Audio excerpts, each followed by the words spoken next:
Now, one of the problems that could be hurting the market is the debt market. Promoter borrowing from the mutual fund industry has recently come under public scrutiny in the light of the fall in the shares that are often pledged as collateral for such loans. After Z Promoters, the ADA Group has become the next corporate entity to reach an agreement with lenders. These agreements throw up many questions. One, how should these instruments to promoters be rated? Two, how should they be valued so that the NAV reflects probably the change in the status of these paper? But more important, how much money has been lent to such entities, both by the NBFCs and the mutual fund industry? And can risk aversion now derail debt markets and hence equity markets?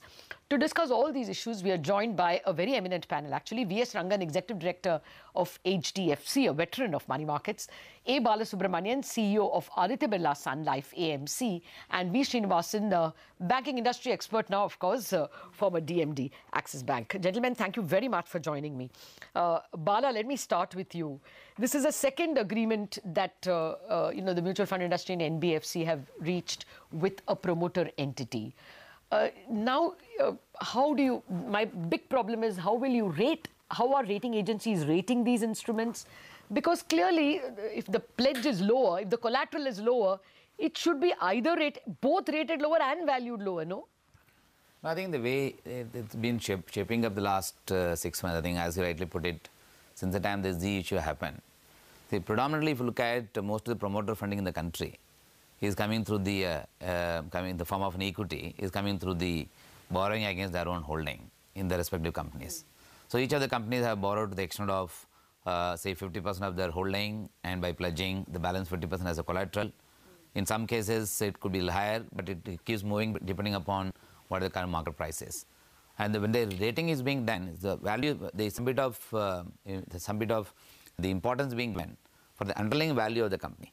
As long as the underlying value of the company is reasonably good, against which I think the promoter's funding has been done, then it can have some kind of say on the overall rating process. Having said that, I think when we lend actually the instruments, we always have two types of lending. One, of course, secured, and some portion of the lending goes towards the unsecured. How much of the tolerance you can have for the same entity, the proportion of secured versus unsecured? So as long as there is element of comfort that comes from the lenders group, which is what I think has happened in some of the recent cases. As long as the lenders are able to actually accept the fact that yes, I'm willing to take partial secured and partial unsecured kind of things, as long as the comfort level on the underlying business is very, very strong, then there will be some cases where the rating... Clearly comfort is not there. No, that is why you're taking... The collateral is like a credit enhancement. Correct. So if the collateral has diminished in value, I'm only asking you, have all mutual funds marked, have these instruments been rated lower? Today I saw one brickwork note saying that they have lowered ratings. Yeah. So will that reflect in your... No, the rating impact, of course, has come. Rating impact has come. Has it come in all the stocks? Yeah, it's come in all the stocks, and that is one. And second is the way the mutual funds have been managing it, the valuation impact. All the investments, at the moment the rating downgrade happens, or any such instance that happened as it happened in the last 1 or 2 months on the way I think these borrowings have been shaping up, then naturally their yield to maturity is nothing but at what is the rate at which they will be able to borrow in the market. Then accordingly the market actually gets repriced actually, as it happens in the stock market. Even the bond is actually... It does get repriced because there is no market price. These are all hold to maturity instruments. No, on the basis of the polling that is being done by the rating agencies, who are actually service provider on the valuations, they do bring in the necessary impact on the valuations. Okay. Yeah.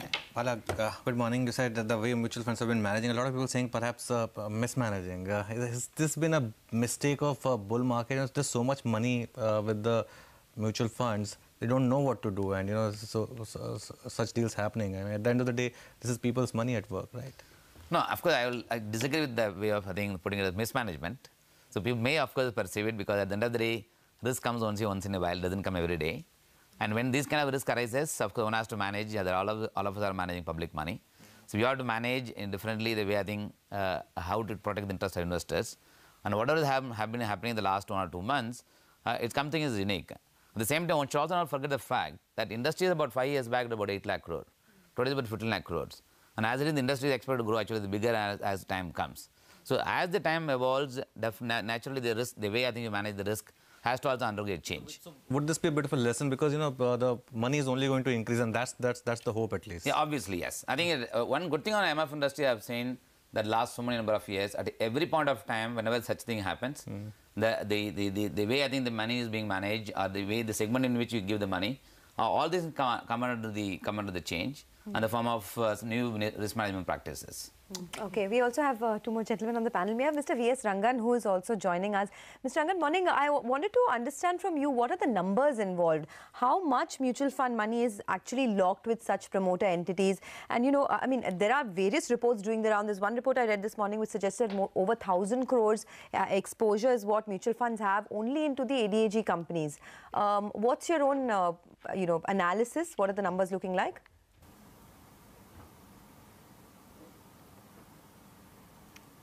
No, I don't have a estimate around that really, because I think this market is largely funded by either the mutual funds or by the NBFC segment, because the banks are not allowed to lend more than 20 lakhs as loan against shares. So really speaking, your number is as, my guess is as good as your guess.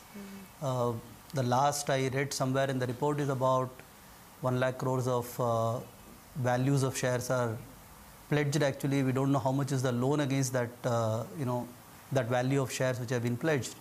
I presume that it will be in the range of about 25,000 crores should be there in the overall system. So, beyond that, I think it is difficult to comprehend what is the extent of this thing lying with each of the specific players in the system, because these are done at the holding company levels, and difficult to go by the names, which are disclosed in the mutual fund portfolio as to whether they relate to a asset underlying as a share, or whether the asset underlying is a property and any other kinds of assets. Actually, I heard similar numbers in the sense that the credit risk funds, which are the ones that are most exposed to promoter entities, maybe a little bit also in fixed income funds, I would assume. If you added that, people gave me a number of about 40-50,000 crores. Of that, not all will go bad. Let us assume 10% goes bad, so the number is only 5,000 crores. For the entire fund and NBFC industry, this is a small number. Is that the way to look at it, Srini? I mean, since you are a neutral party. See, I think we have to look at it very differently. The market is nervous not because of the reasons you're mentioning. I think irrespective of the amount of portfolio at risk, I think overall lending which has happened in this product is possibly whatever the range, anywhere between 25 and 50,000 crores. The whole thing is that the maturity, these are not long-dated instruments. These are possibly 2-year, 3-year dated instruments. And the people who lent this money are not going to be in a position to refinance this, whether it's the NBFCs or whether it's the mutual funds. It's unlikely they're going to come back to these instruments again in a hurry. The banks cannot lend in this product because of regulation. So the worry, in my view, is more in terms of what happens on maturity. Will the promoters be able to fork up the money to sort of repay this, or who is going to refinance this? I think that nervousness is what is, I think, killing the market right now. So are there going to be more blow-ups in your mind? And also, what does SEBI need to do here? I mean, do they need more stricter rules? Because there's a lot of investor money at stake that we're talking about, right? No, you'll have to look at each of the promoters and what's the underlying business, liquidity of the collateral, and how they sort of fork up the money. Because refinancing this quantum of money over the next 12, 18 months is not going to be easy. So, the Reserve Bank has responded by putting more money into the system generally through OMOs. I think this is not a liquidity, it's a solvency issue. Risk appetite issue, and as Bala was saying, it's a question of risk management practices will change. Quote unquote, risk management practices means we won't do this product as much. Exactly. So if you don't do this product, how does the product survive? Because the promoters need the product to survive. Okay, but therefore, once again, we have to... system liquidity is not a measure of liquidity available to pockets that need it. So the biggest trade, in my view, for this year is short the credit spread. Buy GSEC and short AA credits. Okay. All right. Okay. If you can. I don't think so you can, but that's the trade for the year. Okay. Buy the GSEC and short the credit spread. AA and AAA, leave out AAA. Okay. AA and below you short it. Okay. No, but I'm more worried about whether this will become systemic. It's a separate issue, yes. For a So trade, all of us can see the contours. So it depends on how we want to read the situation. And you don't know when it can happen. But this is the problem which you are contending with. And I think But Bala will is there, corroborate. Mr. Rangan, is there a higher chance of a default? I mean, okay, we're looking at about 30 to 40,000 crores of money, and out of that, maybe 10% could default is the understanding that we get. But what do you think? Do you think there's a higher default that we're looking at?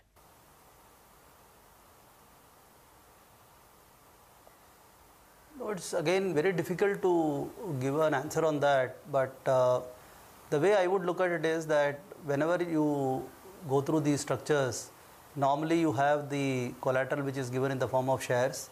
There is also an additional collateral which is kept free by the promoters to be topped up as and when there is a requirement to make up for the margin. And really speaking, so long as the top-up margin is available for the promoter to put in even when there is a fall in the price, I don't think it will lead to any systemic crisis.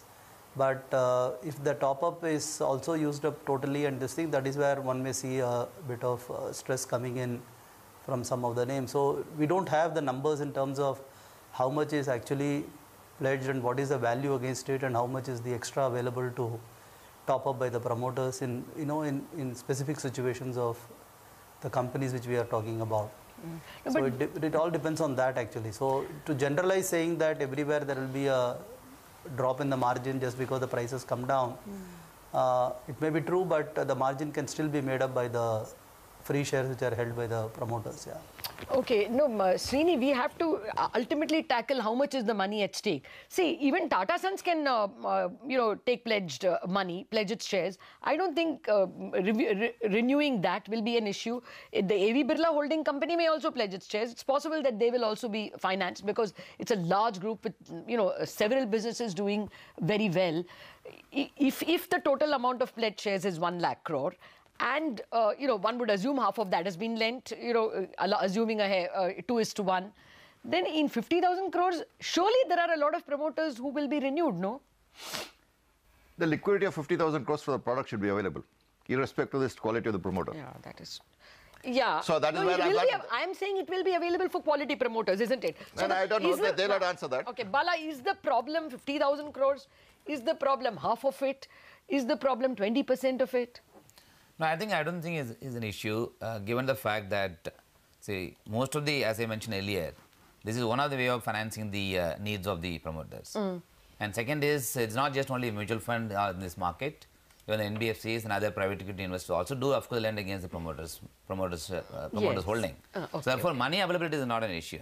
It's only the question of, one, how much of the shares do you have left for you to pledge in case there is a, there need to have more number of shares to be pledged. And second is, what is the purpose for which they are borrowing. And third is, if it is for the repayment, as long as the underlying company is good, as long as they are able to give sufficient cover actually for the margins, this will remain. The only question is the quantum of availability, especially the traditional source of financing, especially in the last 1 or 2 years, have been coming from the mutual funds and also coming from the NBFCs. Maybe some bit of shift will happen from these two segments to the private equity or private investors such as Blackstone all has been coming, of course, foraying into India. Maybe those may come. And therefore, the alternate source of financing in my view will replace actually the whole market. Having said that, last as a business cannot die. Yeah. And given the fact this is one of the instruments through which most of the funding has been happening in the country so far, till date. So what do you think SEBI needs to do now, henceforth, to make investments and investors, to secure investors a little bit? What rules do you think need to be put in place, more disclosures perhaps? I'll just give you one simple example that when the InvIT and REIT were introduced just about 8 months back, there was a limit that was put actually for the mutual funds can undertake investments in these kind of securities, despite they being a hybrid and equity kind of instrument, up to about 10% of the portfolio. A similar kind of model could also emerge as far as these kind of instruments concerned. The instruments cannot be completely eradicated, and given the fact this is one of the way of actually borrowing the market and lending in the market, so therefore that will stay, but maybe the limit could come as it exists in some of the other segment of the market. As it happens in the case of NBFCs, the mutual funds could lend up to about 30 plus 10, about 40%, even though the limit remains high, but the industry, of course, doubled in size. So naturally, the quantum of lending that is lent to the segment will be very large. I think you are like looking at only one number as 40% and big size, whereas it has to be looked at in the context of how the industry has grown. Okay. Well, asking Bala to what the regulation should be is a little unfair. Why would he ask for more regulations? Srini, your point. No, I think Bala started off with that when we started this discussion. When he said that a lot of the money which has been borrowed against shares has gone as equity contribution into various other entities. So the only way the solution to this is people raising equity to extinguish this debt.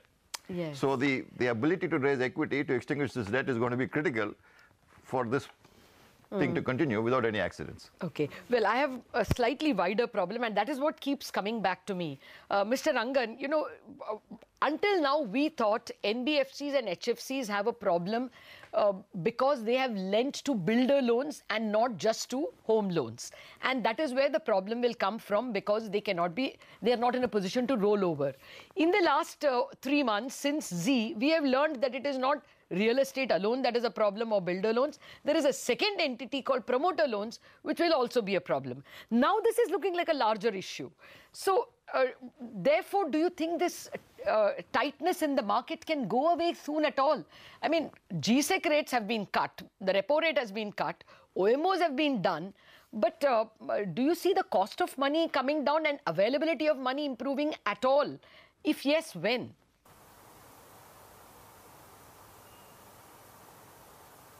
So I think we need to take it up in two parts. The part is that depending upon the profile of assets which an entity is running, so the cost of money and the availability of money, the sources of money would largely be determined by the characteristics of the assets which are there on the balance sheet of the borrower. I would say that as far as HFCs are concerned, given that the large part of the balance sheet is dominated by retail assets, those entities which are predominantly retail in nature, they would continue to get access to the money.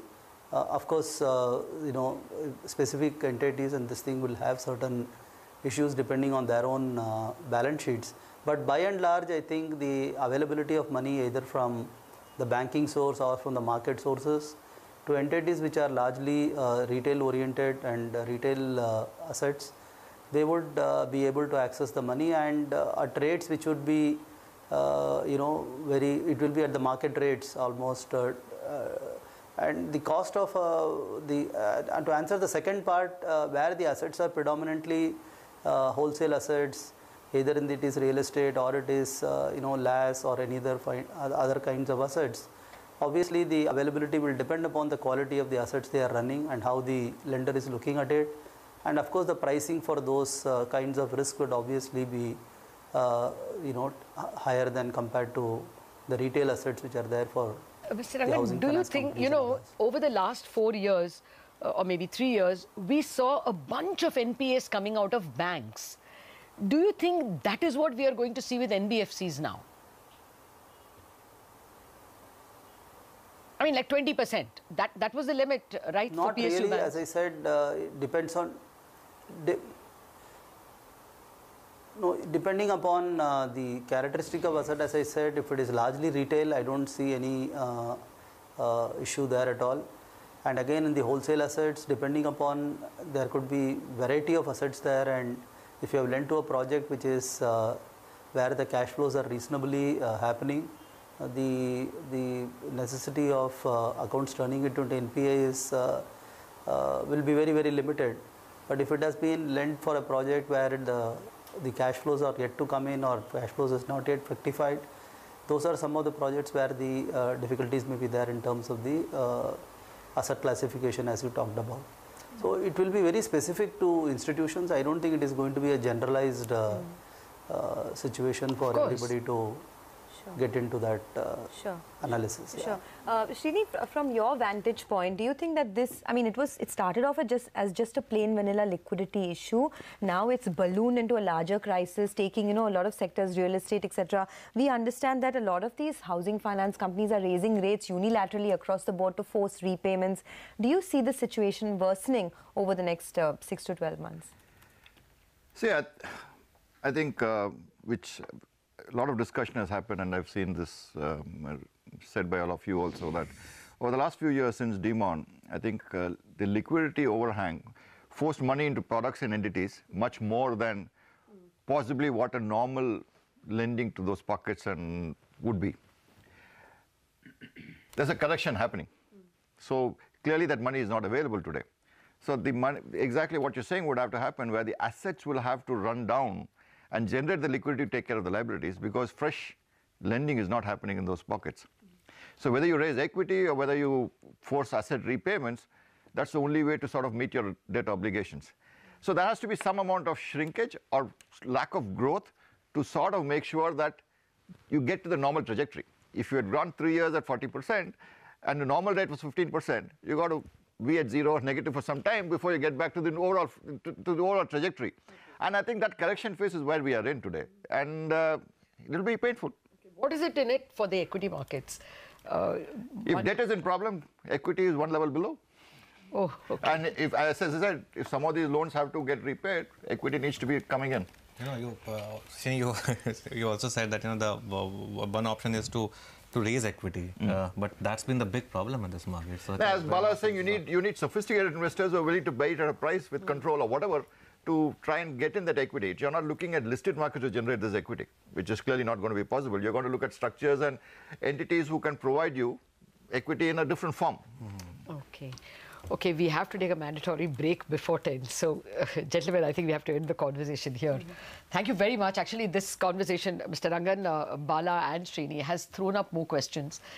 We are still not sure whether the retail investor who is entering at these NAV levels is being overcharged because the instrument perhaps will have to be underpriced. It is possible that the guy who is selling out is selling at a higher price. So there is probably an injustice to investors in mutual funds. One is not very clear about that. But more important is the systemic problem, whether this will, need to be reflected in more realistic prices of equities as well, is what we have to find out in the days to come. The regulator has a huge problem on his hands.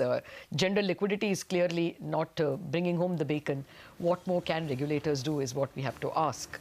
Fortunately, until now, the retail mutual fund investor is not panicking, and that is going to be the mainstay, the bedrock for the market. We hope sophisticated investors will bail them out. Thank you very much, Bala, Srini and Rangan. We have to take a break. We are coming back. Fresh Technical Trades at 10.